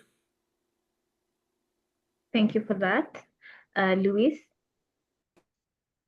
Yeah, that's a big question. I think from my perspective, it's not so much about the competitive sports. It's more about the sports as a social thing, as or physical and physical movement. So and how it relates to well-being, because sports and physical movement in inclusive ways can really be a very, very strong protective factor for health, but it can also be an incredibly important tool for social cohesion. And what I think we would always advocate for is to be as community-based as possible, to see the sports not just as something your child goes to, but something that is relevant to the whole community. And especially when we're doing humanitarian programming, making sure that it's also cultural appropriate, and that everybody who is working around it, the coaches, the teachers, the parents, have the knowledge that they need to support children, not just the children with neurodiversity, but we are also working in areas where children have experienced a lot of harsh, a lot of difficulties, and they may be carrying some luggage that also needs to be addressed properly. And then, of course, you also, and I know that's not the topic today, but you also have children with physical disabilities, and they also need to be included in appropriate ways in this in sports and in physical activities. Thank you. Thank you so much for that. Esther? So I would encourage all coaches not to accept the answer of what they see, but to dig deep, to understand that there is always a narrative behind a certain behavior of a given child. And if it's possible, to talk the adults around these children, parents, and even teachers. I mean, in Hungary, it's especially difficult, but maybe there are in other part of the world, it is more easy, because really, I mean, this is there are some children which is that this is their only chance to be seen and and get the right support. So use any kind of observation what you have to understand these children. And what we experienced is that the answer is in your hand, dear coaches. It just, you need to activate your creativity. You need to activate that. What did you learn? And how was it when you were a child? That what happened with you? And all the activities what coaches are using, it is just a little extra you need to add to comfort these children, to let them feel that they are okay, that they are welcome, and that you are able to work with them. So dig deep and try to understand them instead of judging them. Thank you. Thank you so much for those remarks. I'll give a final summary of what we've talked about, even as I invite Teresa. Maybe she can help us check if there are any questions that have been put on the chat box, even as a summary is what we've been talking about in this session. So throughout this session, you've guided us through the full arc of what it truly takes to build resilient and inclusive sporting environment, from understanding the clinical needs of diverse and stressed young people, to recognizing the power of integrated evidence-based systems, to seeing how simple, practical coaching tools can transform real moments on the field. You've helped us, we've been able to understand the why, the what, and the how of creating psychological safe spaces where every child can develop confidence, connection, and lifelong well-being. So thank you to our wonderful panelists for sharing your expertise with such clarity and openness, and for giving your time to help us imagine a future where sport becomes a model of inclusion rather than an exception.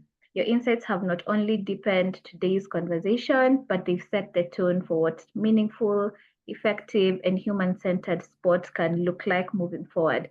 And we have a real-life case example of the child who became successful despite having different capabilities. So that's a good sign that there is hope indeed at the end of the tunnel. Thank you so much for participating. I will hand over to Teresa, and thank you for giving me a chance to moderate. Have a wonderful afternoon. Thank you so much for the audience. Please, a round of applause, emojis, reaction. That shows that, it's been indeed a lovely engagement and we've gained a lot. So thank you so much, Joy, for also moderating the session. We are coming towards the end of the Sports Summit. Even as Lizzie says, we don't want to end. We need to end for today. We are not stopping the conversation. We are not stopping the action, but we are just taking a pause. So just take it as today, when we end the session, we are taking a breather, but we are going to be coming back with more ideas, more programs, and also solutions to what we have been able to identify, and of course, collective decision-making, stakeholder participation, and all that. And as we do that, we were almost forgetting a very important session, which is the 533 breathing session. I'm going to call it that. It's not that though. The amazing Coach D will take us through this session for the next 10 minutes, and she'll let us know what it is about, how we are able to do that. And then after Coach D is done, I will invite Lizzie, my co-host, to close the session as she invites the vote of thanks from our CEO, YIDP. Over to you, Coach D. Yes, good morning. Good morning, everyone. My name is Coach D. Williams. I'm from the USA, New York City. And as the screen says, 533 is a breathing meditation to regain mental energy and focus. Here at Get Fit Fly Right, which is the company that I run, we provide mental hygiene training tools. And so the 533 breathing meditation is a meditation, not necessarily for calm or relaxation, but as it says, mental energy and focus. We want to get our youth as well as our youth leaders prepared for whatever game performance that they have for the day, right? Be it a sport endeavor or be it a life endeavor. We want to be able to prepare people to, one, feel confident in the things that they're needing to do, plan so that way they feel competent, and most importantly, reset so they have the capacity to go out and do these different and important things. So with that being said, I'm going to ask that everyone just have their feet planted firmly on the ground. If you're sitting, back straight. If you're able to stand, that will work as well. And once again, 5-3-3 is 5 deep breaths, 3 fast, and 3 loud. I'm going to go through this meditation, and our goal is to feel awake, to feel ready and alert. The next thing that I'm going to ask is that you have your eyes closed, or if you choose to keep them open, find one focal point and stare at it. As we continue to find our stillness, allow your body to make subtle movements, whatever movement you need to be still. Then we're going to take 2 calming breaths.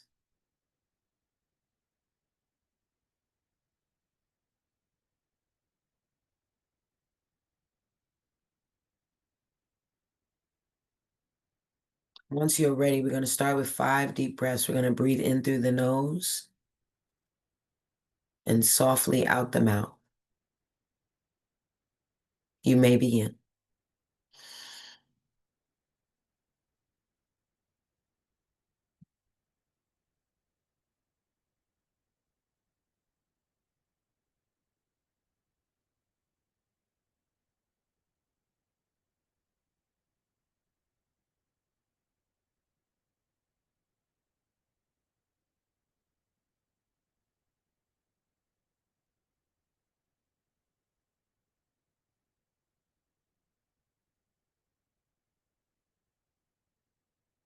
Two more deep breaths.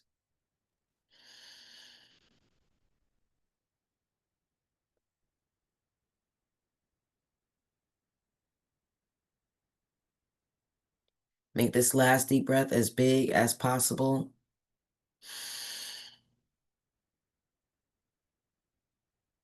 And exhaling softly.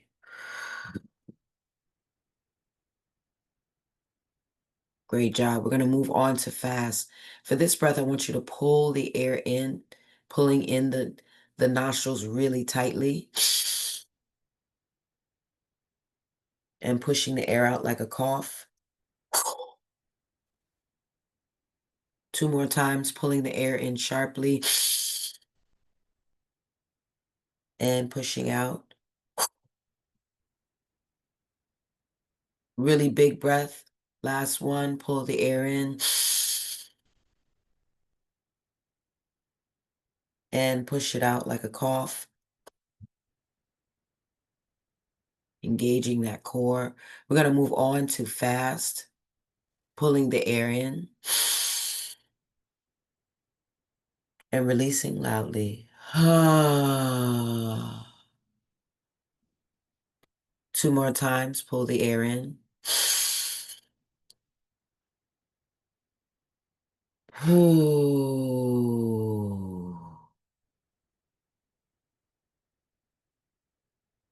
Last one.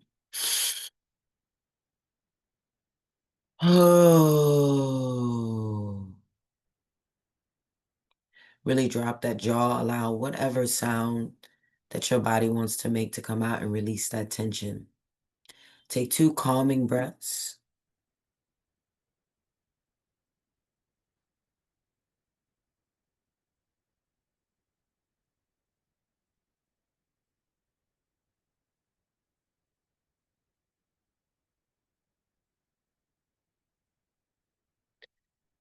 I'm going to take both hands and bring them to center.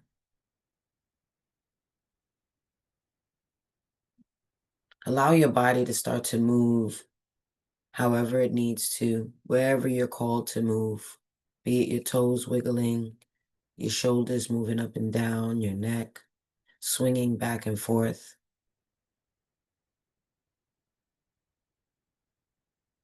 I want you to think about 2 things that you are grateful for in this moment. Just 2. What are you grateful for?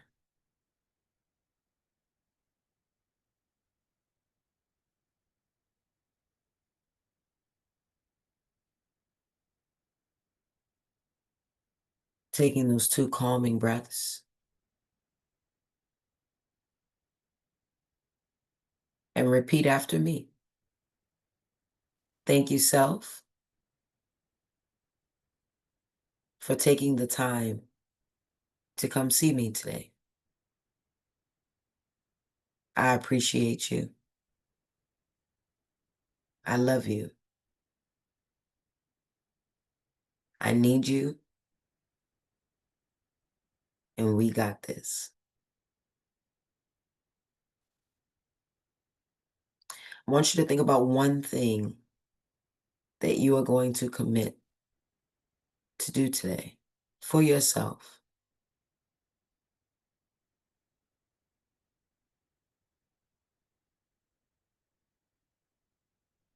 The work that we do is super important, but I cannot stress the significance in making sure that we do it for ourselves first.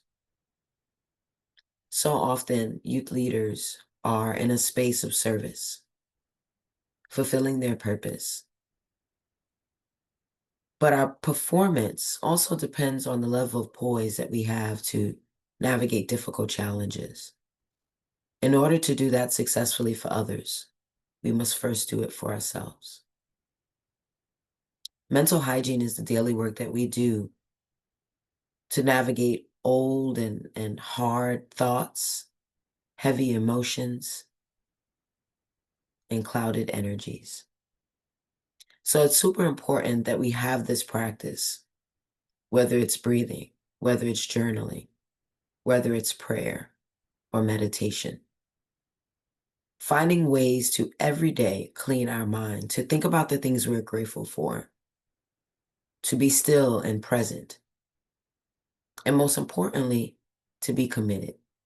Committed to one action that we will take daily to ensure that we not only have mental energy and focus, but we also have clarity and compassion for ourselves and for others. It is so important that we have a mental hygiene practice. So that way, we are not only equipped, but we have the capacity to go out and continue to serve people with great gusto, great spirit, and most importantly, with effectiveness. Once again, my name is Coach D. Williams, founder of Get Fit, Fly Right. What you all learned today was a 533 breathing meditation. If there's anything that you saw that we did today that you like, continue to do it. Take it with you. Share it with your athletes and your students and the young people in your life.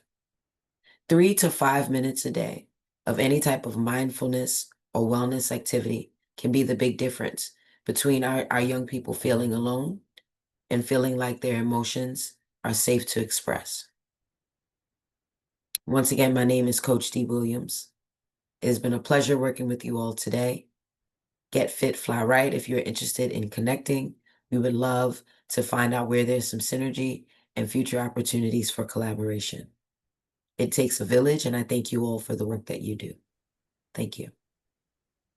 Thank you so much, Coach D. I can tell you, I was trying to breathe as loud as I could, and I feel so much better at this point. I think this is something that I'm going to keep trying out. Just before I invite Lindsay, I would like to point out that in our chat box, there's a couple of resources that have been shared by Dr. Mina and the speakers before him. And also there's also resources. There's also been a question of accessing the various presentations. We'll certainly try to engage all our speakers and panelists to see if there's data that they are comfortable sharing with the rest of the team, and we'll make sure that each one of you is able to get that. There's going to be later an access to this recording and just a summary of this conversation. So we're going to make sure that it is also accessible to all of you as soon as we can.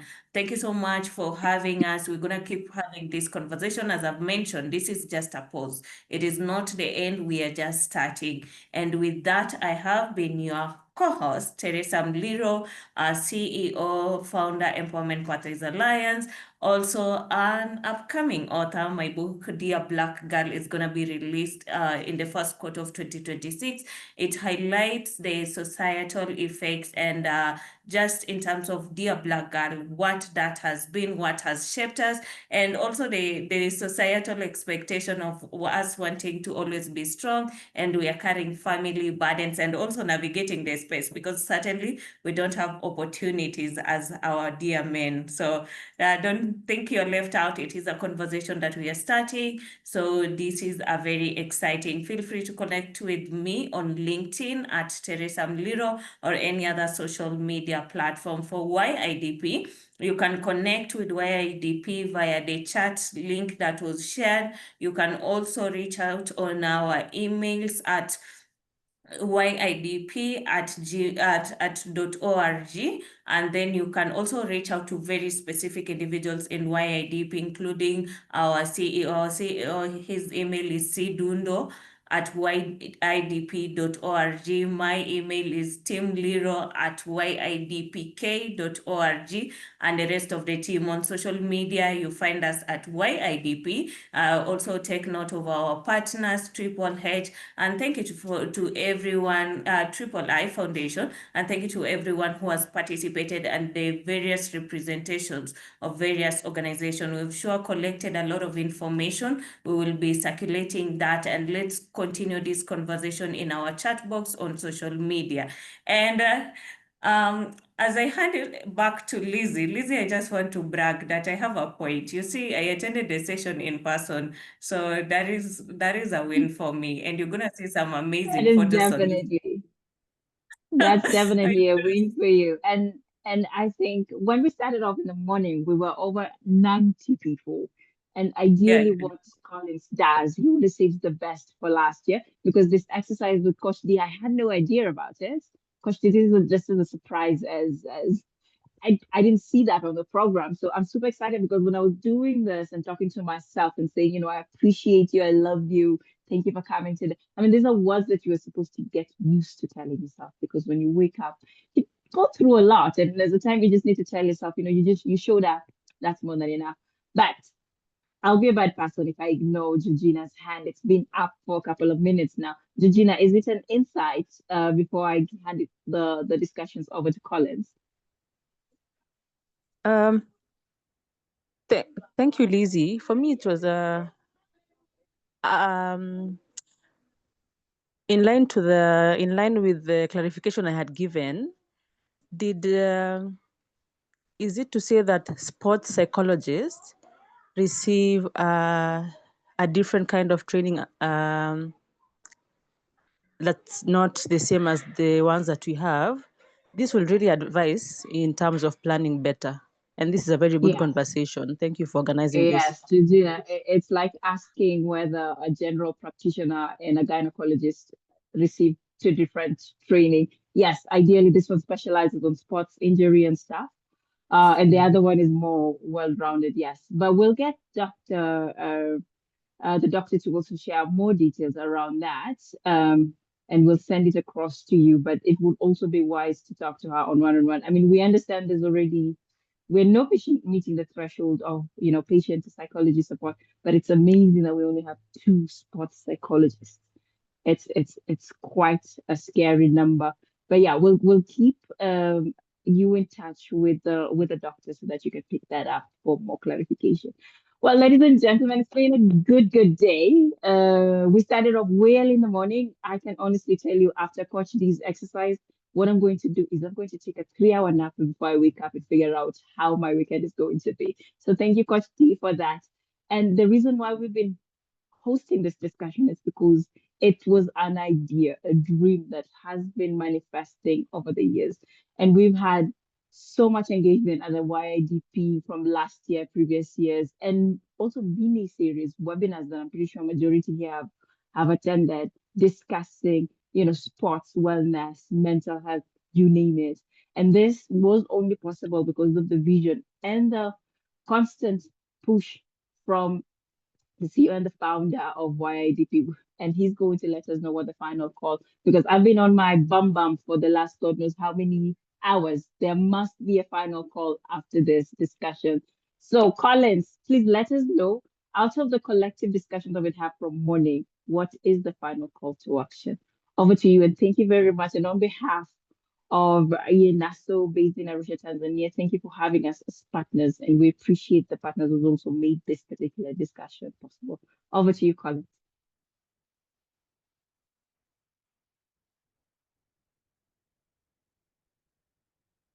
Do we have? I start talking. Hi, can you hear me? All right. Just a minute. I'm very sorry. Sometimes technology can mess you up. But again, we appreciate technology so much because technology has brought us here. From morning now up to evening, it's been a it's been real. It's been a very informative day of discussion, getting to hear from different experts.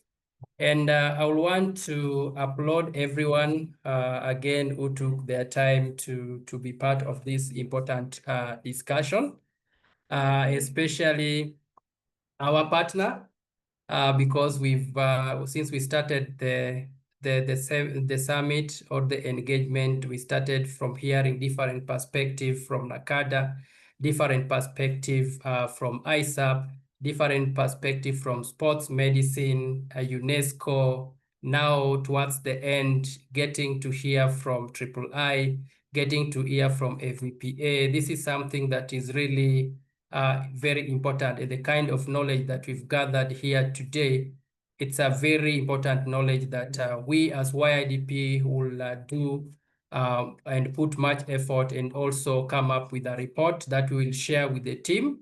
I think that's gonna happen in 1 week time, so that the same knowledge that we've gathered here can even inform our next move, because we really don't need to move blindly.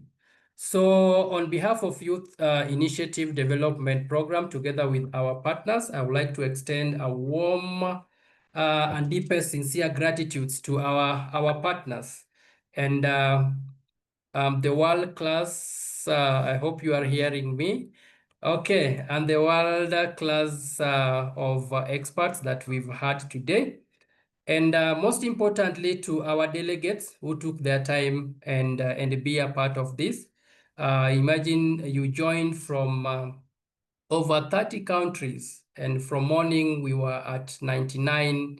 That is amazing. And if we've done a bit of analysis, we are 100 and like 100 people and 150 people have managed to be part of this important discussion out of 250 registration, to mean half of the registrants have participated in this important discussion. This evening, I say that the summit is deliberate, and this gonna be something that will really inform and will really guide us and will really be helpful even to the grassroots coaches who took their time to learn from different experts, and will really help us even to come up and leverage some of the tools that we already have locally. And when our professor was taking us through the model that he is using, I've seen quite amazing work that will really be a game changer in Kenya or in Africa. Because sometimes, we really need to polish it a little bit. Like I said, when I was giving the opening remarks, it's always wise and good to use something which resonates well with the youth. We have young people who are really struggling in athletics. We have young people who really find it so hard to cope during trainings. And coaches are not equipped with the knowledge. They are not able to identify, and they're not able to guide these people. They're not able to guide their parents. So I strongly believe if we can integrate wellness in sports, then these coaches will be able to at least use this knowledge wisely, and these coaches will be able to save lives. You can imagine a coach, a trained coach, and then now having some mental health first aid skills. I think it's gonna be something, it's gonna be a game changer in the world of sports. Why IDP there are the three commitments that we are making today. The first commitment, I was making some notes, is commitment to action, because this is our call to you to take one insight, like I said, and one tool from today, and also implement it in your day-to-day work in whichever capacity, whichever sports area that you are working in. So if you are a coach, start a conversation with your players about mental health with your team, and also introduce a simple breathing exercise, the one that Coach D has taken us through. And then if you are an administrator, it's also good to put the review of the safeguarding policies that you have within your sports sector. Or if you're dealing with young people, what are some of the review? Can you review some of the policies that you have? In our previous webinars, we found that the safeguards are there, but you'll notice that we are still using the old safeguard policies within our entities. How do we keep on reviewing them? Do we have maybe annual reviewing, maybe after 2 or 3 years, so that we find that the challenges that we face in our day-to-day lives, we can be able to incorporate into some of the policies, that the safeguard policies that we have. And if you are a parent, advocate to a dignity kit. Yeah, so, and not really applying to the parent, even to the coaches and everyone working with the ladies and working with adolescents. So do not let the inspiration of today become the inaction of tomorrow. So that's a word that I want each one of us to go with. Do not just let the inspiration of today become the inaction of tomorrow. Let this be an activation of what will guide you in your day-to-day work. The second commitment is to accountability. This is a promise to you. The work of the summit will not disappear when you log off. So this, we as organization, as YIDP, we know we are different entities here, but I'm welcoming you. Let's embrace the SDG 17, Sustainable Development Goal number 17. That is partnership. Are we able to keep this engagement? Are we able to keep this conversation going? And we will be having series of trainings and series of trainings, that is, and also community engagement, whereby we'll be reaching out to coaches and trying to learn from their work and see what they are doing. But again, as YIDP, we will, together with your permission, we may again come together to have something like a dinner, something like a luncheon, or a breakfast, whereby we meet in person, we meet so that we come up with a strategy on how we can come up with the in-person sports wellness summit, whereby we can invite all the federations, all the sports entities across Africa, and also all the experts across the world, like Professor, so that we can share notes and see what works and what doesn't work. So those are the commitments that I really urge each one of us to think about. So let's do a summit comic and a policy brief, a sharp and actionable document for government and federation that can inform them. And then we have maybe we can guide the sports entities. We have a lot of the grassroots sports coaches who are really struggling. They do not know how they can come up with a safeguarding toolkit for their sports organization. So how can we make it accessible to them? How can we train them so that they are able, again, to come up with these safeguarding policies that will help them at least safeguard the life of young people that they are working with within their clubs? I think this is something that is practical, and how to do that, so many of you have asked for. It's now partnering and coming up with the best strategy, and now lobbying for resources that we can get now to maybe able to offer this training.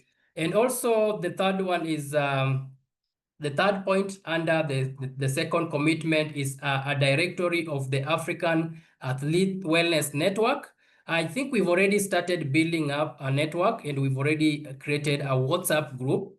And this WhatsApp will invite to those who we have shared goals with, those who feel like there are a lot of serious gaps within the sport. So I will really urge you to feel welcome in the WhatsApp group. Come up with an idea, ask question. I really believe that through questions and also through deliberations and also dialogues, we'll be able to come up with a concrete some of the innovations that will be useful for our young people in Kenya and beyond.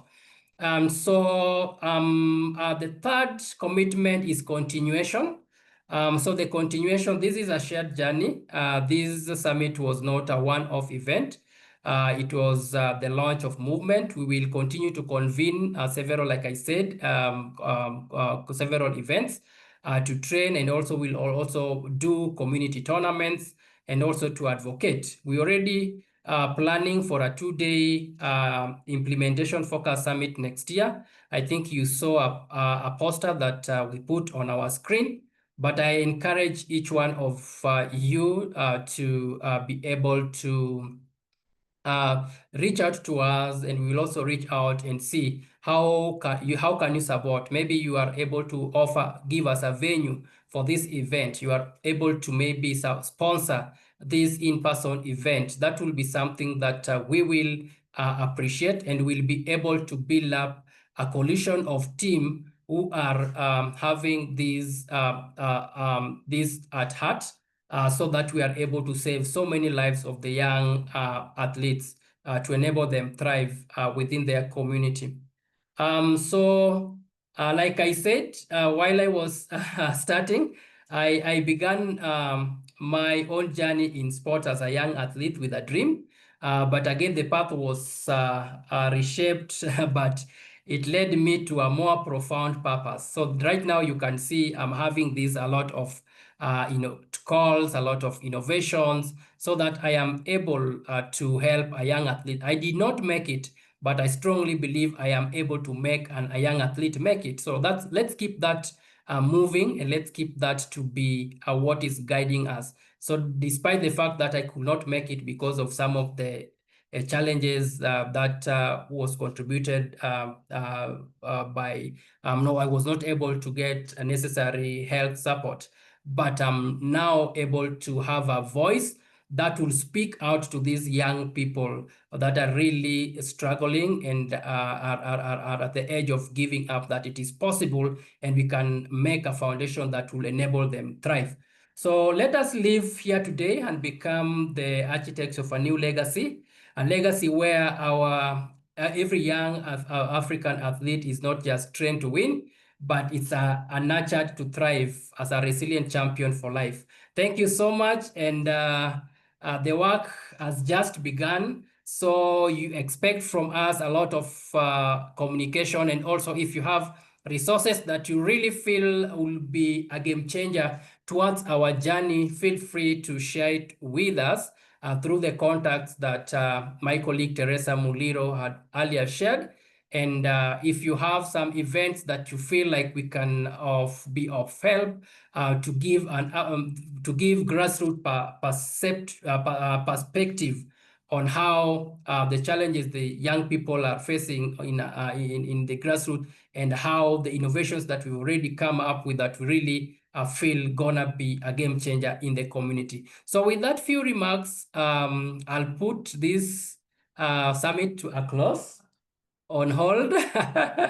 Yeah, so expect communication from us with more reports, and the outcome of this, and also the way forward that will really be helpful. So thank you so much, our partners. Thank you so much, our speakers, our guests. You've really made this an event a success. And if it were not for you, this event will have not have happened. So thank you, and enjoy your morning, enjoy your evening. Wherever you are, I want you to know YIDP love you. Have a blessed day ahead, morning ahead, or night ahead, depending on where you are coming from. Thank you.